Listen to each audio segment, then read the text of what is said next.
O Nando Olímpio precisa de ajuda e talvez você também. Bom, apesar desse vídeo ser inspirado em alguns relatos que eu vi o Nando compartilhando no canal dele, esse vídeo não é especificamente sobre ele. Esse vídeo, na verdade, é direcionado para qualquer jogador ou jogadora de pôquer que possa estar passando por um momento onde se sente meio sufocado. Aquele momento em que a gente se sente quase que refém da nossa própria realidade dentro do universo do poker. Eu não fiz uma análise aprofundada sobre o que está acontecendo ou não com o Nando e muito menos da sua situação. Afinal de contas, as causas e as origens das dificuldades que a gente vive dentro do poker podem variar bastante. Então, o que eu vou propor aqui são 5 dicas ou reflexões de coisas que eu já vi acontecendo de forma geral, com diferentes tipos e perfis de jogadores ou jogadoras. Ao longo da minha carreira, eu já tive centenas de alunos e também eu sou tido um pouco como aquele amigo que a galera procura para pedir conselho. Eu gosto bastante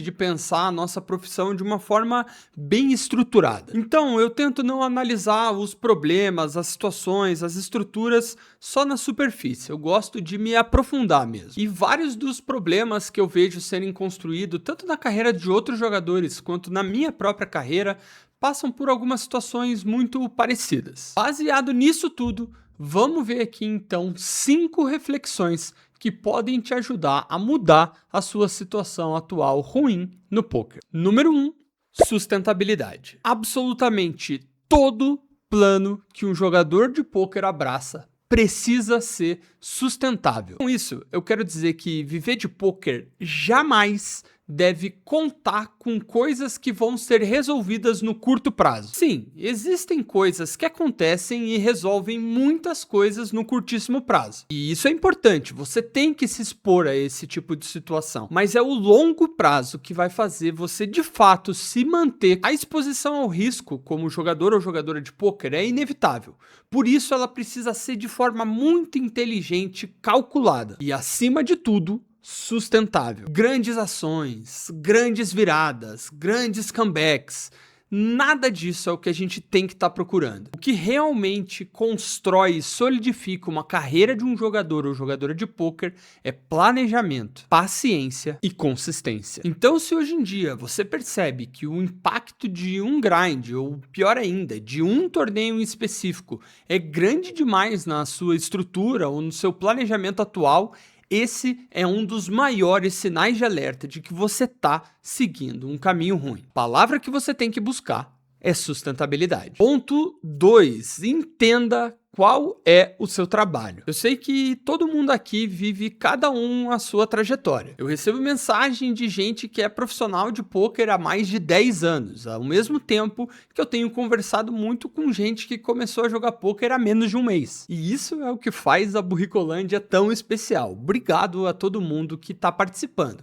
Então não esquece já de deixar o like e se inscrever aqui nesse canal. Eu mesmo, por exemplo, eu crio conteúdo, eu tenho uma escola, eu grindo, eu faço live, eu vendo cotas dos meus torneios. Da onde é que vem o dinheiro que paga as minhas contas? Essa pergunta é importante, porque acima de tudo você precisa entender qual é a sua prioridade. E apesar de eu ter aprendido muito com os erros das pessoas ao meu redor ao longo dos meus quase 15 anos de carreira, essa foi uma lição que eu tive que aprender muito na minha própria pele.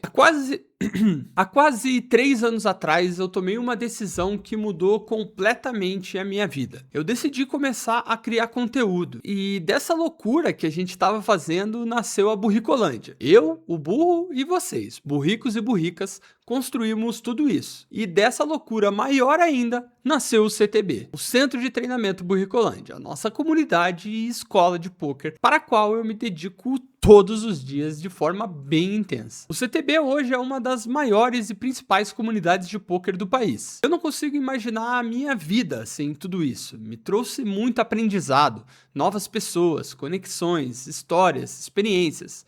Tem sido incrível, mas também trouxe mudanças. E a minha vida deu uma volta completa. Ela foi de um lado para o outro, foi e voltou, até eu entender que, apesar de tudo isso, todas essas novidades, eu ainda sou jogador profissional de poker. Isso é o que eu faço de melhor. Eu gosto de criar conteúdo, eu sou apaixonado pelo CTB, eu amo estar na live com vocês, mas o que eu sou é jogador profissional de poker. Eu sou um grinder, eu vivo de jogar poker, jogar bem poker, ganhar jogando. Obviamente, quanto melhor eu jogar e quanto mais volume eu conseguir jogar dentro dessa performance alta, mais eu vou ganhar. Então é essencial que eu estruture as coisas ao meu redor para que o meu jogo gere a renda que eu preciso. E o resto vai crescer conforme essa atividade permitir. Enquanto eu tiver tempo, energia, disposição e conhecimento suficientes para me fazer ser um jogador profissional de poker, isso é o que eu vou fazer. Ser um bom jogador de poker não é algo novo para mim. Eu vivo quase que exclusivamente do grind há quase 10 anos. E quando a sua única fonte de renda é o grind, sem dar aula, sem curso, sem escola, sem canal, o grind, isso exige algumas coisas de você. Principalmente paciência. Paciência de um monge. Disciplina máxima mesmo. Se você é jogador profissional de poker, se a sua principal fonte de renda é o seu grind, a lição mais importante que você nunca pode esquecer é a de dar um passo de cada vez e entender sempre, com maestria, qual é o próximo passo. Entender qual é o próximo passo é o que vai permitir você perceber quando é que você precisa dar uns passos para trás. A ideia de quebrar a banca é algo que não pode jamais ser cogitado por um jogador ou jogadora profissional de poker. Tipo, criminoso. Não pode acontecer. Não pode acontecer. E aqui é uma armadilha que eu já vi muita gente cair. Conforme você vai desenvolvendo, conforme você vai crescendo no jogo, você vai sentindo que você criou um status. E esse status, muitas vezes, parece que tá querendo provar alguma coisa. Ah, eu sou um jogador de ABI, sei lá, 200. E quando você começa a se identificar como um jogador de ABI 200, talvez, aos poucos, de forma bem silenciosa, internamente, aquilo comece a dizer algo para você. Você vale alguma coisa como jogador ou jogadora de poker porque você é um jogador ou jogadora de ABI 200. E essa armadilha, meus amigos, pode acabar com a sua carreira. Eu acho que uma das maiores habilidades que eu tive ao longo da minha carreira foi, com muita agilidade e qualidade, conseguir dar os passos para trás todas as vezes que eu precisei. Sem ego, sem medo. Simplesmente recomeçando quando precisava recomeçar. Mesmo que na sua cabeça existe um cálculo de money EV que justifique você ficar jogando num ABI que você não deveria estar jogando nesse momento, acredite em mim. O mais importante para o seu grind é que ele funcione. E para ele funcionar, ele precisa estar estruturado. E para ele estar estruturado, ele precisa ser condizente com o momento que você está vivendo. O momento técnico, o momento mental e o momento estrutural. Se qualquer um desses 3 pontos não tiver alinhado com o que você está executando, o seu grind não vai funcionar. E se o seu grind não funciona, você não vai ser um bom jogador ou jogadora de poker. É inevitável. Toda vez que você pensa em jogar ou pensa no seu grind, isso tem que te dar empolgação. Se você é jogador ou jogadora profissional de poker e vive majoritariamente do grind, o seu grind é a sua máquina de fazer dinheiro, porra. Se você tem uma máquina de fazer dinheiro, você tem que ter tesão de fazer ela rodar. Se você tá sem tesão pra jogar, meu amigo, isso é um alerta vermelhíssimo. Muita coisa precisa ser revista. O que nos leva ao terceiro ponto. Menos ego, mais planejamento. Diminuir o ABI. Sério, isso não deveria ser tão difícil. Jogar mais barato e construir o entorno do seu grind. E aqui eu falo mesmo fazendo live, mesmo criando conteúdo, mesmo tendo outras atividades. Tanto faz. O entorno do seu grind, a construção como um todo, a sua reta, os horários, onde você joga, como você joga, o que você faz, tudo isso tem que ser focado em performance, mesmo que na medida do possível. Eu sei que muitos de vocês não vão conseguir jamais ao longo da vida de vocês encontrar o 100% de performance no poker. É normal, mesmo jogadores ou jogadoras profissionais têm dificuldade em encontrar esse nível de execução com alta frequência, quanto mais o tempo todo. Mas na medida do possível, você precisa direcionar as coisas para que a sua performance possa florescer. E essa tem que ser a preocupação número 1 de um jogador ou jogadora profissional de poker que vive do grind. A não ser que você viva de outras coisas. Aí isso não precisa ser uma prioridade. Mas talvez esse vídeo nem seja para você então. Tudo bem, de novo eu vou me usar como exemplo. Quando eu escolhi me tornar streamer e criador de conteúdo de poker, eu escolhi que necessariamente eu não vou estar entre os melhores jogadores do mundo. Essa escolha, assim como qualquer outra, tem um preço. E o preço de me dedicar a essas outras atividades é uma limitação no meu potencial. Então, antes de eu tentar mirar e me colocar numa posição que talvez nem seja mais possível eu chegar devido a todas essas outras atividades às quais eu estou envolvido, o primeiro passo e mais importante é o aceitar. Aceitar qual é o momento que eu estou vivendo. Aceitar qual é o nível que eu estou executando. Aceitar qual é a estrutura que eu tenho hoje à disposição. Aceitar qual é o tamanho de make-up que eu consigo pegar hoje. Aceitar quais são as vantagens que essas outras atividades me traz e como é que elas podem me ajudar a criar uma estrutura mais sólida, mesmo que mais simplificada, para que eu entenda hoje qual é a posição que eu estou e qual é o próximo passo que eu devo tomar. Qual é o próximo degrau que eu devo subir? Sem querer pular degrau, senão você acaba caindo da escada. E eu tenho experiência com isso, porque quem me acompanha sabe que eu caí da escada esse ano, literalmente. E metaforicamente também. Então calma, aceita a trajetória no ritmo dela. A ansiedade e o ego vão ruir tudo que vocês tentarem construir se vocês deixarem esses dois sentimentos tomarem as decisões, definirem qual vai ser o plano. Planejamento, consistência e sustentabilidade. Esses são os nossos heróis.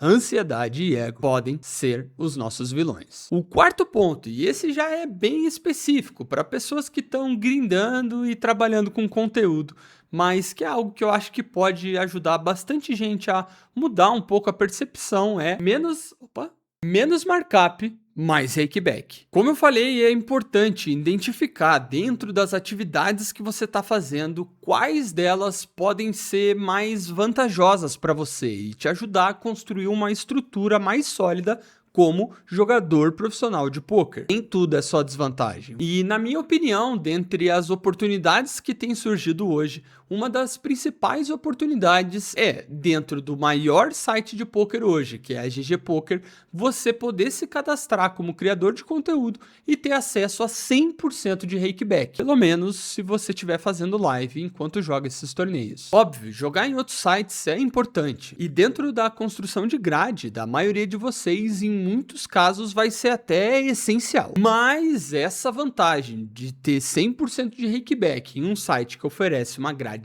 tão extensa é realmente algo que tem que ser olhado com atenção. Uma das coisas que ter esse acesso permite é você conseguir diminuir o seu ABI utilizando a exposição que você tem para venda de action. E essa venda de action não precisa necessariamente ser uma fonte de renda. Ela pode ser um catalisador na sua carreira, não precisa ser uma forma de ganhar mais dinheiro. Então, novamente, falando de mim, no momento de decidir qual preço eu ia colocar nos meus markups, eu decidi que eu não precisava colocar um preço no qual eu ganhasse mais dinheiro vendendo action do que jogando torneio. Pelo contrário, eu escolhi fazer algo bem seguro para quem comprasse, de forma que eu trouxesse sustentabilidade para esse plano de venda de action. Mais uma vez, a palavra mágica: sustentabilidade. Isso traz um pouco mais de fluidez na venda de action, num sistema bem menos predatório para quem acaba participando dele, e me permite ter mais controle sobre o meu ABI. Se eu quiser ir aumentando o meu ABI com o tempo, eu não preciso necessariamente reconstruir completamente a minha grade e fazer muitas loucuras. Eu posso me manter jogando aquilo que eu já estou adaptado e já estou trabalhando para me manter competindo no mais alto nível e aumentar o meu ABI apenas vendendo menos menos action. E eu posso fazer isso exatamente no tempo que a minha estrutura pede. E se por acaso eu precisar dar alguns passos para trás, é só vender mais action e jogar os torneios por uma porcentagem menor, deixando todos eles mais ou menos como se fosse o mesmo tamanho de buy-in. Mas, na minha opinião, isso só é algo possível de ser feito se você usa markups justos. Senão, você vai estar obliterando a sustentabilidade desse plano. Eu entendo, é realmente bastante tentador colocar esses markups altíssimos, afinal de contas, é uma rentabilidade muito boa que você pode ter acesso. Mas aí a gente volta para nossa pergunta número 1. Qual é a sua profissão? Você é jogador profissional de poker ou você é vendedor de action? Eu, mediante essa reflexão, concluí que eu sou jogador profissional de poker.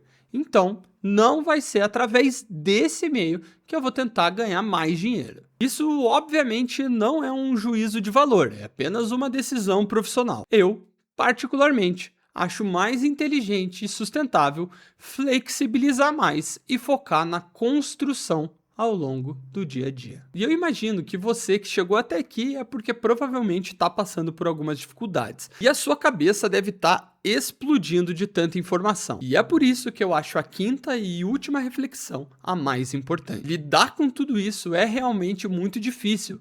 E o tanto de ideias e caminhos que você pode acabar pensando que deve ou não seguir são realmente muito grandes, é muito diversificado. Por isso, o mais importante, procure ajuda. E esse é o momento mais duro. Ter a humildade de entender que absolutamente nenhum jogador de poker consegue se desenvolver dentro dessa competição sozinho é fundamental para vocês entenderem o ecossistema que vocês estão entrando. Não importa o quão pica você seja, nada vai ser feito sozinho. O CTB, por exemplo, me ajuda muito nisso. O contato que eu tenho com jogadores e jogadoras de nível altíssimo, além de todo o conteúdo técnico que eu tenho acesso lá, é algo que vem sendo quase que um alicerce da minha carreira hoje.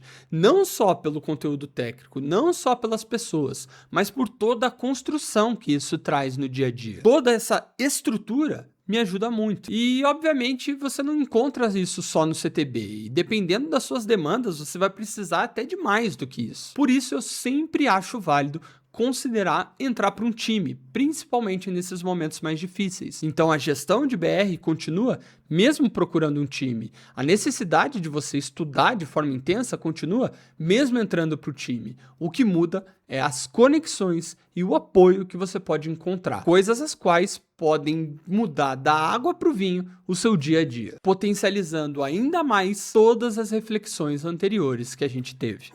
Vamos lá, dá uma respirada, deixa o like e se inscreve. E agora eu quero saber de vocês. O que vocês acharam dessas reflexões? Elas te ajudaram em alguma coisa? Você se identificou com alguma?